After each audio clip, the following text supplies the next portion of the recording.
Thyroid, sugar ఉంటే నేను ప్రెగ్నెన్సీకి ప్లాన్ చేయొచ్చా ఆర్ నేను సరగసి ట్రీట్మెంట్కి వెళ్ళాలా? నేను doctor Chandana Lakkireddy from Isha IVF. ఎవరికైతే ఈ blood pressure or diabetes or thyroid or any medical problems ఉన్న వాళ్ళు చాలా మంది అసలు మాకు ఓన్గా ప్రెగ్నెన్సీ వచ్చే అవకాశం ఉందా ఆర్ మేము సరగసి లాంటి ట్రీట్మెంట్స్కి వెళ్ళాల్సిన అవసరం ఉందా మమ్మల్ని క్లినిక్స్లో అడుగుతుంటారు. సో ఏవి మెడికల్ ప్రాబ్లమ్స్ అయినా మనకి కరెక్ట్ టైంలో డిటెక్ట్ చేసి వాటిని ప్రాపర్గా కంట్రోల్ చేయడం ద్వారా వాళ్ళకి ప్రెగ్నెన్సీ రావడానికి కానీ కంటిన్యూ కావడానికి కానీ ఎలాంటి ఇష్యూ అనేది ఉండదు. థైరాయిడ్ అనేది మనకి ఈ మధ్య చాలా కామన్గా చూస్తున్నాము.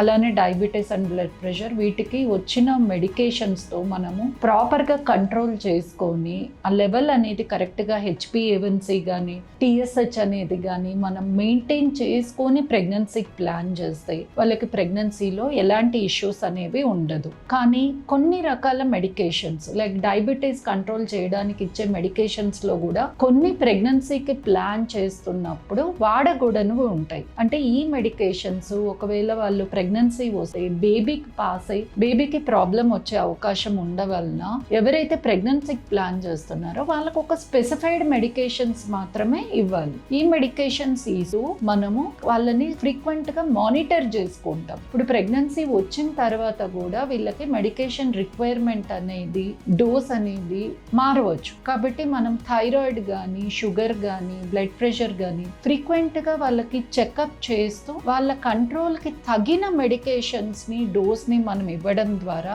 ఈ ప్రాబ్లమ్స్ అన్ని మనం కంట్రోల్ చేసుకొని ప్రెగ్నెన్సీ మొత్తం ఎలాంటి ప్రాబ్లం రాకుండా చూసుకోవచ్చు. ఇంకొందరిలో లైఫ్ స్టైల్ చేంజెస్తో కూడా మనం ఈ ప్రాబ్లమ్స్ అనేది అవాయిడ్ చేయొచ్చు. వెయిట్ వలన కానీ స్ట్రెస్ వలన కానీ వాళ్ళు తీసుకుంటున్న డైట్ వలన కానీ ల్యాక్ ఆఫ్ ఎక్సర్సైజ్ వలన కానీ ఈ ప్రాబ్లమ్స్ అనేవి ఎక్కువగా వచ్చిన వాళ్ళకి ఫస్ట్ కొన్ని లైఫ్ స్టైల్ చేంజెస్ సజెస్ట్ చేస్తాం. ఈ లైఫ్ స్టైల్ చేంజెస్ చేసుకొని ఈ ప్రాబ్లమ్స్ అనేవి కరెక్ట్గా కంట్రోల్ చేసుకున్నాక మనం ఫర్టిలిటీ ట్రీట్మెంట్స్ అనేవి ప్లాన్ చేస్తే వాళ్ళకి సక్సెస్ రేట్ అనేది హెల్తీ ప్రెగ్నెన్సీ అనేది వచ్చే అవకాశం ఎంతో ఉంటుంది. కాబట్టి మనము ఎప్పుడు ట్రీట్మెంట్ స్టార్ట్ చేసేకి ముందు ఈ జనరల్ హెల్త్ చెకప్ అంటే వాళ్ళ థైరాయిడ్ కానీ ఇవన్నీ కరెక్ట్గా చేసుకున్నాకే స్టార్ట్ చేయడం అనేది ఎంతో ఇంపార్టెంట్. కొంతమందిలో ఒక ట్రికీ సిచ్యుయేషన్ ఉంటుంది. వీళ్ళకి అన్కంట్రోల్ థైరాయిడ్ కానీ షుగర్ కానీ ఉంటుంది. బట్ ఏజ్ అనేది ఎక్కువగా ఎగ్ నెంబర్ అనేది బాగా తక్కువగా ఉన్న స్టేజ్ లో మా దగ్గరకు వస్తారు. వీళ్ళకి ఇప్పుడు లైఫ్ స్టైల్ చేంజెస్ చేయడం కానీ ఆర్ వీటికి తగిన మెడికేషన్స్ కానీ ఇచ్చి ఆ ప్రాబ్లం కంట్రోల్ చేయడానికి